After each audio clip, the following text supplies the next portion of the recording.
A veces a uno lo conminan a hacer preguntas y después acusan a uno de que uno es complaciente.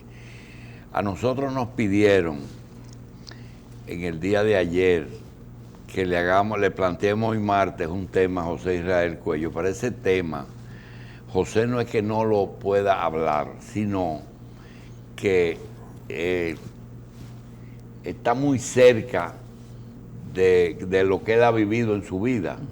Entonces a veces no es bueno. Lo voy a mencionar para que la persona sepa que no lo evadimos, sino que no vamos a tratarlo, pero que sí pensamos en su sujeto. Él nos pregunta que por qué personas que fueron de izquierda toda la vida y por qué personas que no dejaron de tener un pensamiento progresista de izquierda, de izquierda esencial, no de... ¿Por qué tuvieron hijos que son neoliberales?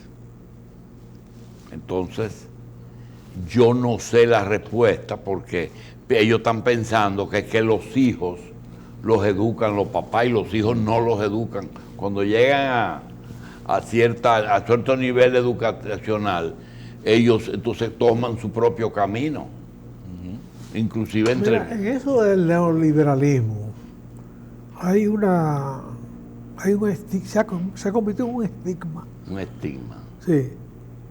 A mí me dicen neoliberal, porque participé en un trabajo común con ciertas personas a las que se ha calificado y ejercen la idea neoliberal. Pero la primera víctima del neoliberalismo de este país fui yo. Que me votaron, votaron del triálogo. No, pero yo te quiero, porque no voy a entrar en esa Era la mamá del neoliberalismo de este país. Yo te quiero preguntar una cosa. ¿Y por qué me votaron del triálogo? Porque yo discutí allá adentro. No, pero es que no es por ahí, oye, porque es que todo este viene y me le echo un cosa al sancocho. Mira, José, lo que yo estoy diciendo es que con respecto a eso, si tú quieres hacerme un paréntesis, te digo, es que yo creo que mi amigo José Israel Cuello no cree que el liberalismo es totalmente malo, que el neoliberalismo es totalmente malo, que tiene su... Mira, decir totalmente malo de cualquier cosa es una necesidad. No es mentira. Es una necesidad. Sí. Es una forma muy simple de ver las cosas. Yo he dicho que ¿por qué se llama neoliberalismo? Porque es un liberalismo nuevo. Porque el liberalismo no se puede reivindicar. El liberalismo previo a la Primera Guerra Mundial es una excrescencia de la humanidad que no se puede ni mencionar propio, por ellos mismos. Y por eso es el neo. El liberalismo de hoy está inoculado del virus de la gran transformación social que significó para el mundo entero la Revolución Soviética. Hecho indiscutible de la humanidad que tampoco se puede obviar. El que cree que eso no existió está loco. Bien. Y el neo viene de ahí. Bien, pero el tema es que algo que pasó también ayer, digo, caramba, ese sí se lo voy a tratar porque tiene alguna vinculación y es que Estados Unidos elige un hombre que yo tengo plena seguridad de que Donald Trump lo que quería era ser ex candidato presidencial y ganó las elecciones. Porque en Estados Unidos hay un segmento importante de la población que piensa como él. Y la pregunta específica es la siguiente. Los republicanos se caracterizan por enarbolar una bandera que es que si el americano es más rico, el rico es que produce riquezas, produce trabajo, produce todo lo bueno de un país. Eso lo creen ellos. Y que los demócratas lo que hacen es que frenan eso, dando subsidios, manteniendo vagos, manteniendo gente con welfare, muchísimas cosas. Entonces son esas dos corrientes. Y ahora resulta que este gana y es peor que el partido que tiene inclusive diferencia con él, pero él es más republicano en su actuación que todos los republicanos, porque está haciendo un gobierno casi empresarial para él, ¿verdad? Todo lo que dice, porque quitarle un 20% a los impuestos, eso es una cosa que, y tú ves que ya consiguió empleo para 2 millones de personas más. Entonces, yo te quiero preguntar, ¿tú crees que ese hombre, como candidato republicano, logre incrementar su popularidad porque cada día muchos americanos van a estar de acuerdo con él, o que el otro peso que se sostenía con las leyes de los demócratas va a tener una mayor cantidad de seguidores? Habrá que ver en el desarrollo de los acontecimientos los resultados de una política que en primer lugar le beneficia al propio presidente de los Estados Unidos. Y hay que poner en observación toda medida que se toma desde el poder en beneficio personal. Suponiendo que la economía sea positiva, es decir, que se beneficie el país, todo el tema de Rusia lo puede perjudicar. Pero claro que lo está perjudicando. Ello, a pesar de que ni siquiera él mismo es capaz de decir que las diferencias con Rusia no eran eternas, eran de carácter sociales, y que ya esas diferencias no existen. Es como que digan que Inglaterra está espiando en Estados Unidos. Lo mismo. O que Inglaterra apoyó tal o cual candidato. O Israel. O Israel, que lo ha hecho muchas veces. Y los cubanos han decidido elecciones en Estados Unidos, ¿no es verdad? Porque la gente se integra en esa sociedad. Sí, pero que hay forma de decidir. Por ejemplo, el judío da su cuarto al candidato que le conviene, pero si Putin lo que le dio fue información privilegiada, que lo obtuvo vía espionaje, Putin ya es lo que está retrasando con 3 bolitas en la mano. ¿Tú no has visto una gente que tiene como 3 bolitas? Sí, lo usan los ortodoxos. ¿Qué se pasa con eso? Sí, el día entero, para pensar. Bueno, Putin lo que está el viejo Calié, dedicado al juego político ahora. Ya es el dueño total de Rusia. Entonces se retosa con los otros y se burla de ellos. Es un pajarito malo. Ese. Oh, sí. Pero es buen gobernante. Bueno, para Rusia. Según Juan Bo, gobernante que sabe estar ahí. Entonces es buen gobernante. Sí, Juan Bo no fue buen gobernante. No, pues él mismo lo dijo. Sí, bueno, el arquetipo del buen gobernante. Exacto, el que sabe quedarse, el que sabe quedarse ahí. Entonces Fidel Castro fue el arquetipo del buen gobernante. De doble que Trujillo. Trujillo duró 30 y Fidel duró 60, el doble de bueno. No, hombre, no. El doble de bueno. El doble de bueno. Eso es charlatanería de los debates políticos. Pero ¿por qué siempre tuvo la buena pro de todo el mundo? ¿El qué? Fidel Castro tuvo la buena pro de todo el mundo. O sea, él conquistó ese país. Él hizo una guerra para conquistarlo. Es más, si él ahora... Y luego sistemáticamente fue devastando la sociedad. O sea, ahora mismo, si ese señor se va y se abre Cuba, como dijo aquel papa, que abra Cuba, que Cuba se abra al mundo, tú puedes estar seguro que esa gente que están en Florida no van a coger para allá a buscar sus casas en Varadero. De ninguna manera. Digo, muchos reclamarán. Sí. Pero pregúntale a los antitrujillistas quién recuperó propiedad aquí. ¿Quién recuperó propiedad aquí? Todavía los nietos de Juan Rodríguez están buscando tierra. Y eso eran antitrujillistas. No, el jefe del antitrujillismo. Todavía ellos andan buscando tierra por ahí.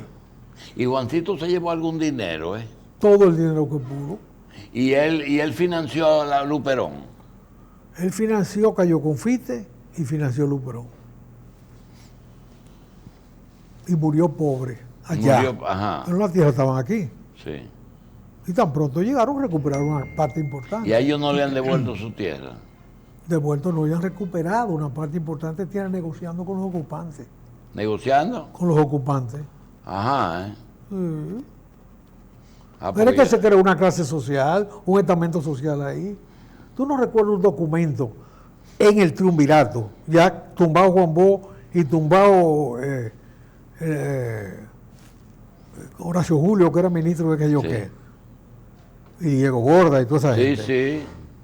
Un documento advirtiendo al Consejo de Estado que no podía tocar la tierra de Juan Rodríguez. Eso está en la prensa. Entonces lo de Juan Rodríguez... ¿Y tú sabes quién encabezaba ese documento? Rivera Cuesta. General. Y hermano de Rivera, el de los salchichones.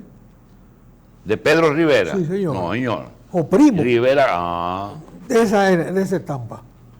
Eso era lo que encabezaba ese documento. ¿O tú te crees que Trujillo se quedó con toda esa tierra? No.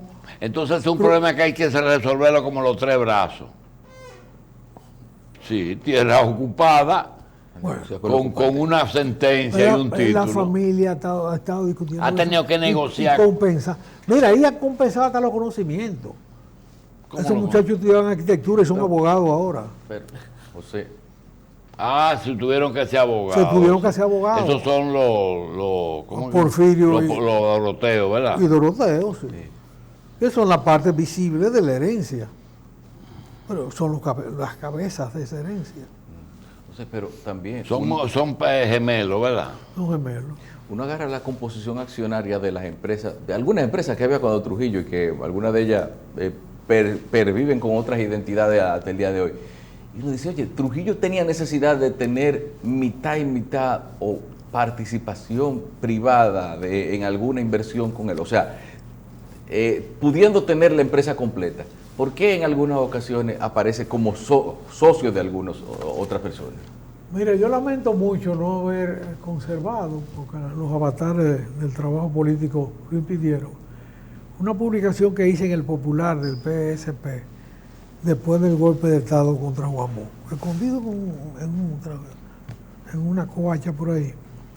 Me cayó en la mano la lista de los accionistas de Trujillo. Y aquello es un espectáculo. En el momento que se hizo la confiscación, ¿quiénes eran accionistas minoritarios? Ahí estaba toda la oligarquía dominicana. Sí, pero también... Ahora, ¿cuál era la situación? Tú tenías una iniciativa económica en el país. Aquí no había ni siquiera banca que te apoyara. Alejandro Grullón cuenta que él se hizo banquero un día que teniendo una colonia de banano en Montecristi y fue al Royal Bank a pedir un crédito. Le dijeron que no. Y no se lo dieron. Y que de ahí despertó su inclinación por la banca. Voy a poner un banco. O hacer un banco, hizo un banco. Entonces, todo el que tenía una iniciativa tenía que buscar a Trujillo. O Trujillo se le acercaba. Y Trujillo metía cuarto. ¿Tú te crees que la manicera... Entonces, no, ¿Quién tú crees que hizo la manicera? ¿Quién la fue? hizo Bonetti. No, señor. Un señor Malagón. Que se fajó a desarrollar una planta para procesamiento de Entonces, esa iniciativa es de Malagón. De Malagón. Y una pregunta. Y durante muchos años fue una ¿Y fábrica a qué de Malagón? se debe que Trujillo no usaba el testaferro? Si era socio, era socio. Pero también tenía otra cosa. Yo tengo por ahí títulos que dicen propiedad de María Martínez de Trujillo. Sí. Es decir, a nombre de las mujeres. Ellos no usaban otro nombre. De que, porque nunca pensaron irse, ¿verdad? No, Trujillo nunca pensó irse. Nunca pensaron irse. Toda su familia siempre tuvo la inclinación a tener un seguro de vida afuera, sí. Porque sabían que ellos no gobernaban este país, sino que era Trujillo, que eso se acababa con él. Y se lo hizo, él se lo hacía saber. Trujillo tenía dentro de su familia clases sociales. Por ejemplo, Trujillo no trataba igual a Pipí, a Trujillo, a Petán, a Marina, diferentes. Es decir, sus hermanos, él lo tenía en niveles diferentes. Ni siquiera su hermano mayor, que se llamaba Virgilio, que fue ministro de Defensa de él en algún momento. Sí, pero a principio, después lo pasó de inspector de embajada. Hace pocos días llevé yo al Archivo General Nacional un documento en que un teniente del ejército requisa un arma donde los papás de una familia muy antitrujillista, abogado, requisa un arma que le había entregado Virgilio Trujillo siendo ministro de Defensa. ¿Y tú sabes quién es el teniente que firma eso? El papá de Euclides Gutiérrez. Ajá. Sí. Ese documentico me lo encontré yo en la calle. Mejor que yo. Se lo encontró una persona que era chofer. Y el ministro de Defensa. Dijo, mire, esto es interesante. Y el papá de Pina no era el ministro de Defensa. El papá de Pina fue ministro de Interior. Ese era Pina Chevalier. Pero Negro, que fue ministro de Defensa y presidente de la República, sí. Fue presidente de la Manicera muchos años. Presidente de la Manicera. Sí, el jefe, el socio de los Bonetti era Negro. Ya. El socio, el que se... Pues la Manicera tiene varias etapas. Primero cuando la fundó Malagón. Luego Bonetti se interesa en términos económicos y no sé cómo despojan a Malagón de su propiedad. Y luego hay otra etapa cuando se quema la Manicera en el 37, creo. Un juego terrible. Y entonces se negocia con los representantes del Seguro Internacional que la cubrían, porque todo termina en Londres.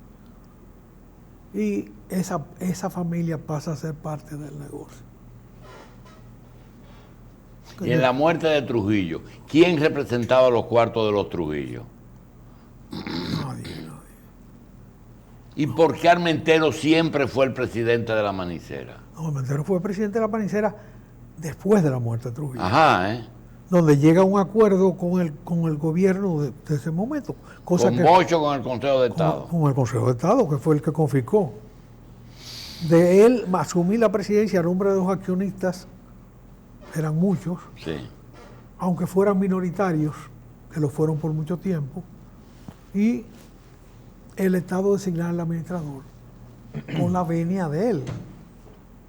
Entonces los administradores se nombraban de acuerdo Y el con proceso, esos dos poderes. y el proceso Malagón-Manicera Ese yo fue lo conozco con detalle. fue lo mismo de Iglesias Cementera. Que la idea, el promotor es Iglesias. Exactamente, ese es lo mismo. Aparece el promotor es Iglesia. El gestor es Paquito Martínez porque Sí. tenía ferretería. Sí. La ferretería de Que mano. la consumía. Que necesitaba cemento. Sí. Y naturalmente la decisión política la toma Trujillo. El que construyó junto con Iglesia. Que Y era lo mismo, esa iniciativa de Gadala María, lo único que falló fue en la utilización de la mano de obra de presos. esa dividió el régimen. Esa presencia de Gadala María en el país dividió el régimen. ¿Por qué? Bueno, porque todo el mundo en el gobierno de Trujillo no tenía el mismo concepto de la vida social.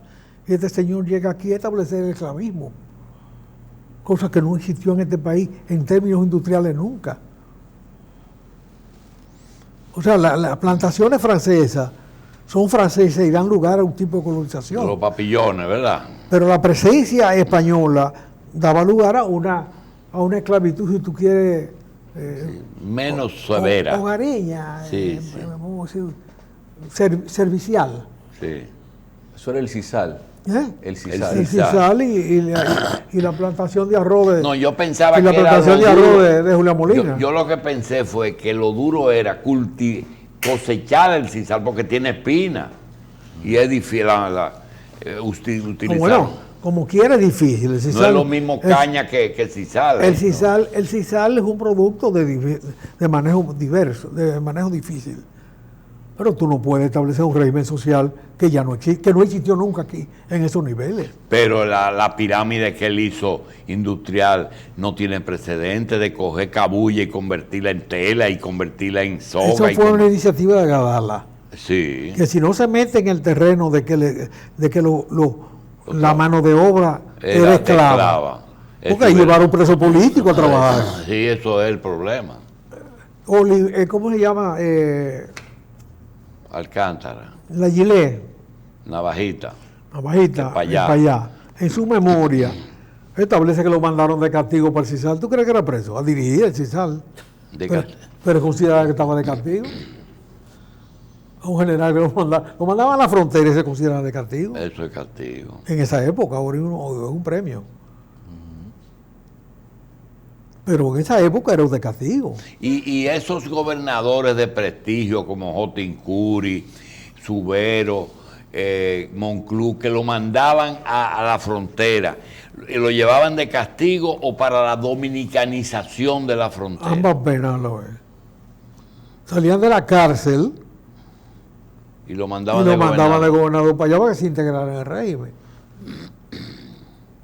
Pretón le escribió el masacre de Pasapié en esas condiciones, siendo A él fue gobernador de Dajabón. gobernador, no, procurador fiscal de Dajabón. Y escribió una obra de valor imprecedero. Entonces, el régimen de Trujillo no ha sido estudiado. Y una cosa, la inversión de los Trujillo original, puede que todavía haya empresas que tengan cuartos de los Trujillo. Ellos han repollado por otro lado. Pero repollaron porque se quedaron con los cuartos o porque ellos se lo escondieron. Mira, particularmente Ramfi y Víctor Suet, que tenían considerable dinero, pero que lo administraba Víctor, lograron penetrar la economía dominicana con nuevas inversiones. Después que mataron a Trujillo. Sí. Trajeron cuarto y lo metieron aquí. Tonterías, pero O ellos estaban de testaferro. aprovecharon oportunidades importantes de gente que fracasaba, que compraban y eso les permitía la cobertura. Doctor, usted ha insistido dos No te veces quiero en el perjudicar patrimonio, no te quiero perjudicar con anuncios. en el patrimonio de los Trujillo. Y tenían los Trujillo cuando llegaron al Estado un patrimonio diferente que acumularon dirigiendo el Estado. No, pero era considerable ya patrimonio de Trujillo. ¿De dónde surge el patrimonio de Trujillo? De robo ganado, por el que estuvo preso. ¿Quién? El robo de ganado. De robo ganado, del manejo de las cuentas del ejército, el lavado de ropa, el lavado de ropa del ejército, que era una tontería hoy, en ese momento era importante. Sí, pero, y lo manejaba María Martínez, que era su amante. Pero tú dijiste algo que me modifica. Yo pensaba que era, me gusta tal negocio, ve hubo y de dile eso, que... sí, hubo de eso. Copelo. Por ejemplo, Copelo, sí.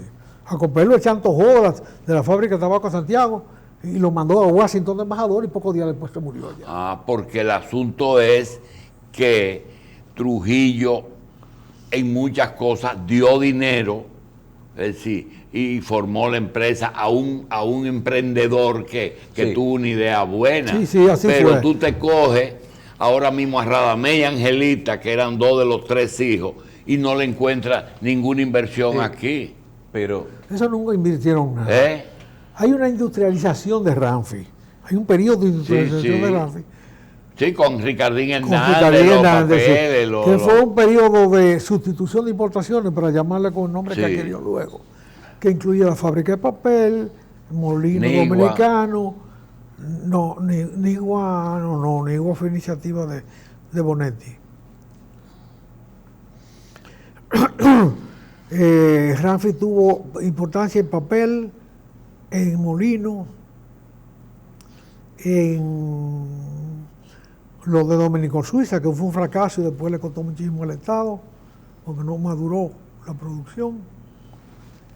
¿Qué más? Negocios de ese tipo. Dominico Suiza fue una empresa para producir paneles del bagazo de la caña, pero ocurrió que se cogió el financiamiento en Alemania y ahí mataron a Trujillo y el proyecto no terminó y quedamos mal, no pagamos. Y eso fue un lío hasta el otro día tuvimos nosotros. Eso lo resolvió José Quesada en el primer gobierno de Balaguer. ¿Qué hizo? Bueno, llevó $5 millones y con eso cerró la operación. Porque Alemania cerró el crédito del país. Y Alemania era una potencia con respecto a nosotros. Entonces, ¿lo del negro era de Trujillo o negro tenía su propia? No, negro tenía dinero propio. Era tiñosísimo. Después vivió muchísimos años en Miami, no le dio un chele a nadie. ¿Y cuál es el problema de que ninguno de ellos era terrateniente, nada más Trujillo? Tú no encuentras de que la finca de fulanito, ni de pensar. Bueno, la finca de Engombe era de negro. ¿De? De negro.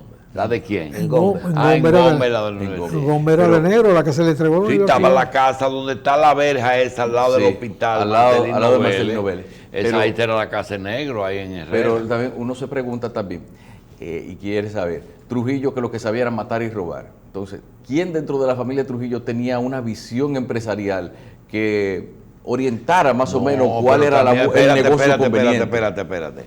José tiene en la espalda señas de que mataba y robaba, pero yo te voy a decir una cosa. No solamente sabía eso.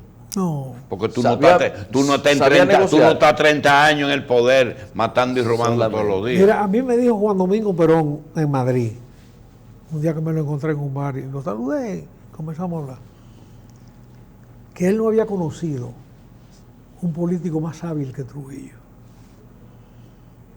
Y ese fue un hombre que vivió muy modestamente aquí, y que además tuvo la grandeza de volver al poder por acciones, cosa que ningún dictador americano logró. volver por elección y aclamado por el pueblo. Entonces, su criterio a mí me conmovió, porque en Sí, sí. definitiva yo veía a Trujillo con Un montrico. cerradito a la lupa, ¿verdad? Sí. Pero Trujillo tenía habilidades políticas indiscutibles. Eso de sacar muchachos que estaban presos presos por demócratas en su propio régimen, convencerlo y mandarlo para allá, no es solo un hecho despótico. ¿Mandarlo para dónde? A la frontera, para que se integraran. A otros lo mandaron incluso al cuerpo diplomático. Horacio Julio salió del país como diplomático. Tulio Arbelo salió del país como diplomático. Y la decisión de Trujillo, de todo el que vino en la invasión, lo mataron, pero todo el que el mismo movimiento que fue el movimiento 14 de junio, a todos los condenaron, pero no lo mataron, lo torturaron, pero no mataron a nadie. Mataron mucho, mataron mucho. Mataron mucho de eso. No, pregúntale a Tejada Florentino. José, pero yo lo que digo, José, es... No, mataron mucho. Perdón, el problema es que fueron dos hechos diferentes. Compara Luperón con Constanza Maimán Otero. No, eso.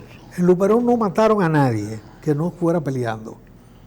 Y los tres que se salvaron. Y el resto se salvaron 5 o 6. Tulio, Tulio, Poncio, Tulio, Arbelo, Horacio Orne, Julio, uno de los héroes más ignorados del país que se llama Papucho Feliu, Vicente Feliu. que vino en Luperón. Vino en las dos. Vino en las dos, el único que vino en las dos.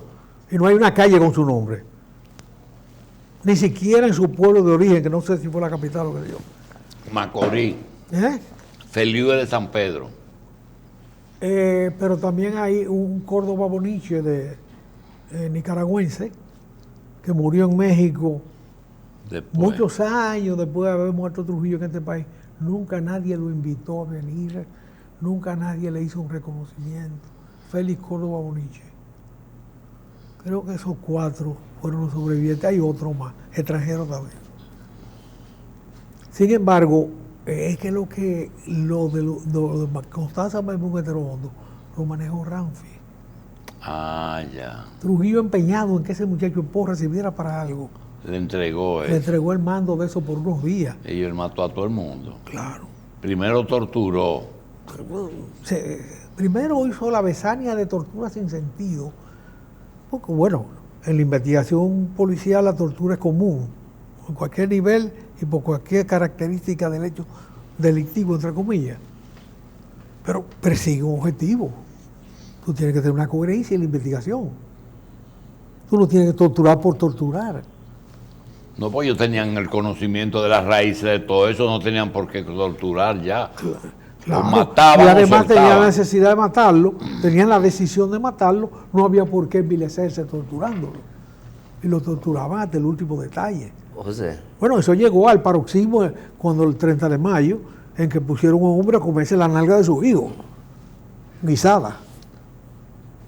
todavía hay gente por ahí reclamando en el Tribunal de Confiscaciones. Una pregunta, José. ¿Los socios de Trujillo se quedaron con las inversiones de Trujillo? Muchos eran socios minoritarios realmente, participantes de la iniciativa. Eso es una realidad. Otros eran los abogados. En el caso de Galala, la empresa de abogados que llevó el proceso de creación tuvo pagos en naturaleza, en acciones, por su gestión, que incluía gestión política. De la familia predominante. Y esa gente siguió con sus acciones ahí. Y de alguna manera negoció, salió de eso cuando era acorde. Porque fíjate, después viene todo un periodo largo de acorde en que esas conformaciones de capital van variando. En el caso de la Manicera, cuando ellos lograron la sentencia del Tribunal de Apelaciones de la capital en el gobierno de García Godoy, que es el que da la sentencia que le devuelve los bienes a los Bonetti. Es interesante ver la composición del tribunal. Bien. Esa sentencia permite que que el capital privado recupere la mayoría. Si había un armentero ahí, tú no podías pensar que era simplemente asociado a Trujillo. No necesitaba asociarse a Trujillo. No participaba en una empresa exitosa. por las razones que fueran. Además, modernizadora, porque cambió el hábito de consumo de la sociedad dominicana, de la manteca de puerco como elemento de la cocina diaria, al aceite vegetal. Eso tiene un valor en la salud humana. En Cuba en 60 años no lograron eso. Los cubanos siguen comiendo con manteca. Usted, hay un tema que, por cierto, hoy es bueno para hablarlo, porque comenzamos a hablar de... Pero hay un cabo en esto, pero déjame terminar, no quiero dejar las cosas sueltas. Hay un periodo particularmente en el manejo de la presencia accionaria de Corde de la esas presencia empresas del manejo accionario, la presencia accionaria. en que el representante de Corde en esas empresas jugó un papel muy importante. Por ejemplo, es cierto que la mayoría accionaria era capital privado después de la devolución a los Bonetti. Bien, una sentencia, listo. Sin embargo, cada vez que había ganancia a partir de ahí, había que reinvertir, como toda empresa. Hay una parte del capital que se gana que no se puede sacar de la empresa. O sea, tú puedes sacar una participación, redima a los Mantenían su reserva de inversión. pero tú tienes que mantener la inversión viva y creciendo. Cada vez que había que hacer aporte de capital, el Estado decía, no, me da mi cuarto. Y lo decía, no, por boca de una persona. Y ahí se fue reduciendo. Disminuyendo la participación Le llama pública. diluyendo, así se llama en el mundo capitalista, diluyendo la participación del Estado hasta convertirse en algo deleznable.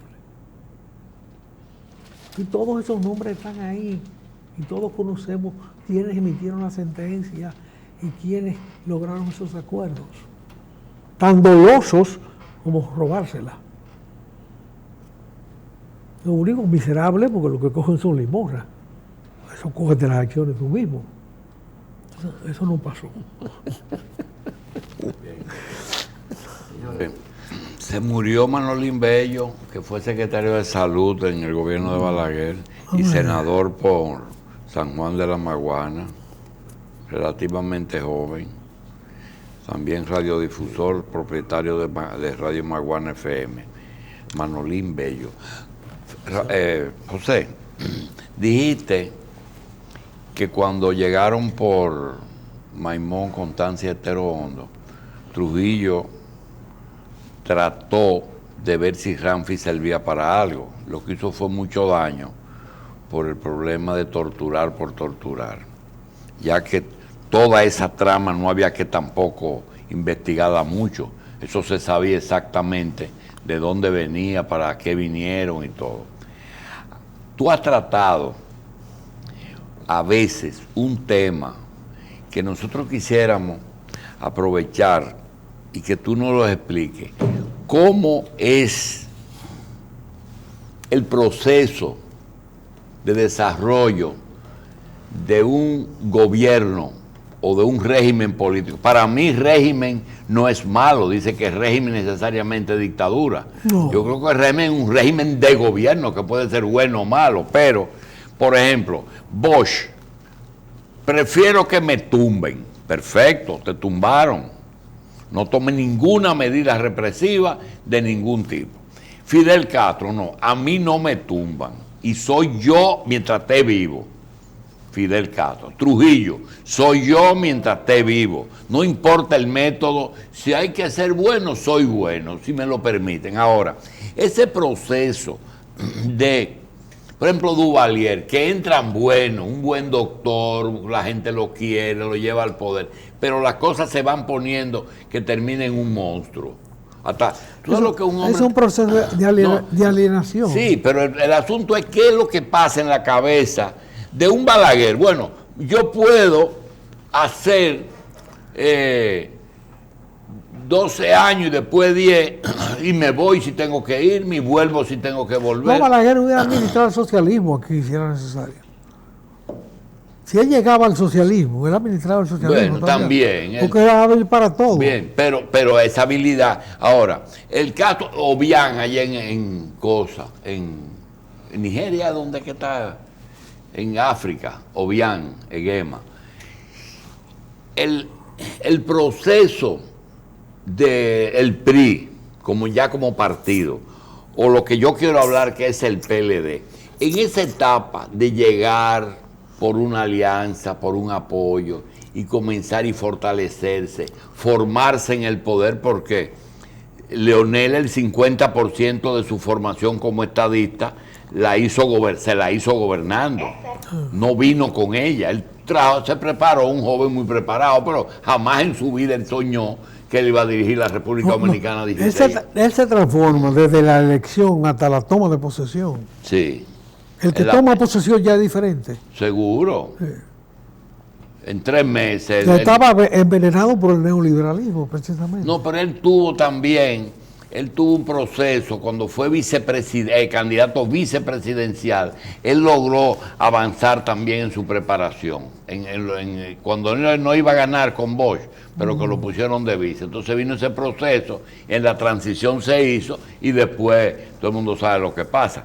Yo quiero preguntar, ¿en qué etapa está el PLD? ¿El PLD tú crees que podría llegar a tomar acciones más allá de lo que un gobierno democrático debería tomar? Claro que sí, porque ellos han confundido el papel del Estado y del estadista.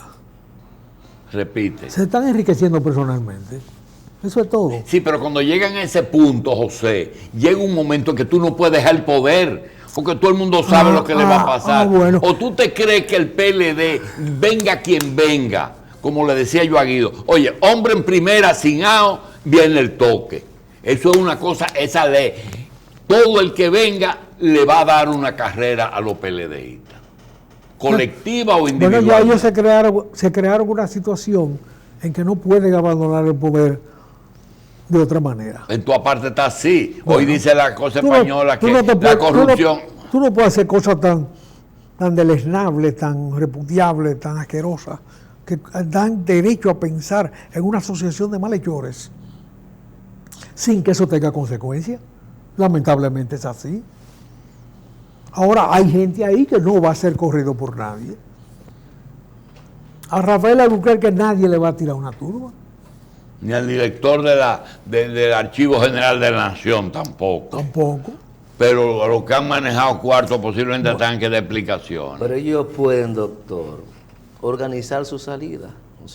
No, es porque la acumulación ha sido muy grande, doctor. No. Mira, doctor, cuando eso de organizar la salida tiene un precedente en América Latina. Durante muchos años, Plutarco Elías Chávez de México manejó México con testaferro. Fue héroe de la revolución y manejaba con testaferro. Hasta que el cuarto testaferro fue Lázaro Cárdenas. ¿Fue? Lázaro Cárdenas también, también era de la revolución que pensaba. Él pensó ya muy anciano, Chávez, que Lázaro Cárdenas iba a ser otro testaferro. A los 10 días lo puso un avión para Cuba. Y ni los restos de Plutarco Elías han vuelto a México, están en París. Hay gente, como usted dice, que no hay forma de evitar que sean objeto de procesos. Ahora hay otros que están a alto nivel, que tienen que organizar su salida, inclusive con sus compañeros de partido. A eso que me refiero. Con su compañera de cama. Bueno, pero cuando se comete el error que se está cometiendo ahora, que se piensa que el de ahora es peor que el de antes, ahí es que se equivocan. Ahora, tú comenzaste a decir que podían preparar su salida. Yo te quiero decir, eso no se puede pactar, doctor. No. Bueno. Eso no se puede. Tú puedes pactar otro tipo. Por ejemplo, ¿tú sabes quién puede pactar su salida ahora mismo perfectamente? Raúl Castro. Yo me quiero morir en Galicia y se lo proporcionan, porque eso no va a perjudicar a nadie. Ahora, cuando comiencen a surgir esas fortunas, yo no sé qué va a pasar. Por eso le digo, doctor, no puede pensarse en una salvación colectiva. Ese es el problema. Pero también te puedo decir es una cosa. Salvación individual. Sí, pero tú has pensado también, quizás, en una negociación con la oposición. Y eso no todos los abanicos yo los tengo abiertos. No, eso es verdad. porque tú dices, nosotros entregamos el poder, pero con una condición. Nosotros queremos impunidad. Pero no total. Y no, oye, pero es que tú digas, es que no hay un chin de impunidad, doctor, de que tiene que declararse culpable. No, si se declaran un chin, está frito. No, doctor, lo que le quiero decir es que hay personas, inevitablemente, José, que van a ser procesadas. Hay y usted lo sabe. ¿Cuántos Ahora, se procesaron del área de Trujillo? ¿tú me Que duró 30. ¿Cuántos se procesaron? Pero no se procesaron porque se quedaron en el poder, José. ¿Quién es el Pero- presidente de la República? El presidente de la República del Consejo de Estado, ¿quién fue? ¿Tú entiendes? Eso se manejó. Además, yo te voy a decir una cosa. A Trujillo no lo mató la izquierda. No. Ese es un error que hay aquí. Trujillo Claro. no lo mató la izquierda. Aquí hay cosas que son No, falsas. lo del 30 de mayo es un desdoblamiento del régimen. En que No, una eso fue parte del el propio régimen atentó decide contra la cabeza. salir de Trujillo para que no se pierda todo. El Eso instinto fue de un- conservación. Eso fue un disparate. Nosotros necesitamos salir de él. Busquen 4 inconformes, su CIA buscó 4 inconformes y después cojan ese asunto. Ahí fue que se equivocaron. Es igual que hechos que han ocurrido aquí, que te preguntan los muchachos más jóvenes, ven acá, ¿y Balaguer fue que mató a Manolo? No, cuando Manolo no era el gobierno de Balaguer. Y bueno, con el motivo de Palmasola. Y Palmasola fue Balaguer, no, era el Consejo de Estado. Y a Trujillo no lo mató la izquierda. Es así. No, ni hubo un izquierdita ahí, ni un izquierdita. Nadie era con Para que no se pierda todo, Ahora se yo te salió voy a de la decir una cabeza. cosa. El clima que propició eso, no lo propiciaron los que lo mataron. Lo propiciaron los movimientos. ¿Fue la Mirabal o el 14? ¿Cuál fue primero? La invasión de Terro Hondo. Mira, los hechos, la cadena Los de... 3 eventos. La cadena- muerte de la no, Mirabal, son la más, invasión y el Son movimiento. más, son más, son más. Son 4. Fue el retorno del exilio. 170 dominicanos vieron a morir ahí. ¿En cuál? En los 3 desembarcos. En los 3 de Plaza septiembre. Maimón y Terro Hondo. Ajá, ese uno. Eso. Son 6 2. meses después, apenas 6 meses Sí. después, se descubre la conspiración del 14 de junio. Más de 400. El movimiento. Sí, más de 400 presos en un fin de semana. 2 y 3. La pastoral de la iglesia. Pero la pastoral fue por el movimiento. Por el Pero todo es movimiento. por lo otro. No, No, José. el movimiento que se organizó fue consecuencia del No, desembarco. acuérdate de una Es que cosa. todo tiene un hilo conductor. Acuérdate de una cosa. O sea, es que hay un jueguito ahí, mira, que aquí se ha mencionado, porque José es testigo de primer orden de eso. Cuando Trujillo los reúne para soltarlo, nadie sabe de dónde viene. ¿Quién le dice a Trujillo, usted tiene que soltar a esos muchachos? Es la iglesia. Es la iglesia, pero no es la pastoral. Hubo gestiones de la iglesia. Mire, usted va a trancar a la sociedad dominicana, tienen que soltar a toda esa gente. Es el mismo Pitini que tiene hasta que renunciar después. Pero la Pero frase. todos esos espérate, hechos van concatenados Espérate, la frase. a la Mirabal, Oye, que culmina entonces con la justiciamiento. Óyeme, esa cadena es tan importante. En la 40, llega un preso que decide desmantelar el régimen sencillamente con la participación de Pipe Faxa. La cabeza política de ese movimiento era Minerva Mirabal y Pipe Faxa. Pipe dice, Pero Pipe, Aquí- Pipe en el 59. en el 60, Pero Pipe después aparece en Manacla. no muere después como manolista, en la locura Sigue. esa del Bacho. Eso no tiene ninguna presencia en los hechos políticos dominicanos. El asunto es que al acto pero lo de la pastoral divide la iglesia misma. La iglesia emite la pastoral y al otro día Pitini pide la baja. Al otro día Pitini pide. ¿Y tú te Pero- crees que Trujillo no sabía que Pitini había pedido la No, baja? pero mi pregunta es, ¿la pastoral viene por ustedes o por los 3 obispos comunistas, No, no, no. antitrujillistas? La pastoral la produce el contenido social de los presos Sí. que están ya. en la 40. Pero no O'Reilly Panal, ¿verdad? No, es un documento de los obispos. Ya. El problema inmediato es que se crea la crisis con la iglesia, independientemente de todo. entra Trujillo en una crisis con la Iglesia Católica. Y ese experto de la política que llama Trujillo comienza a quitarle presión al asunto y comienza a soltar presos. Ah, ya. ¿Eh? Un proceso. Es el proceso. Es un proceso. Un proceso. Pero eso tiene un momento culminante con la muerte de la Mirabal, Sí. 25 de noviembre. Y luego del 25 de noviembre, apenas 6 meses después, Trujillo muere. Bien.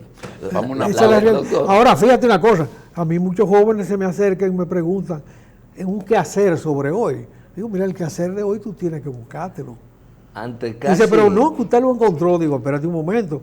En el momento que yo buscaba eso, había gente buscando senaduría de Trujillo. Y la lograban. De manera que ponte tú... Ya déjalo, suéltalo.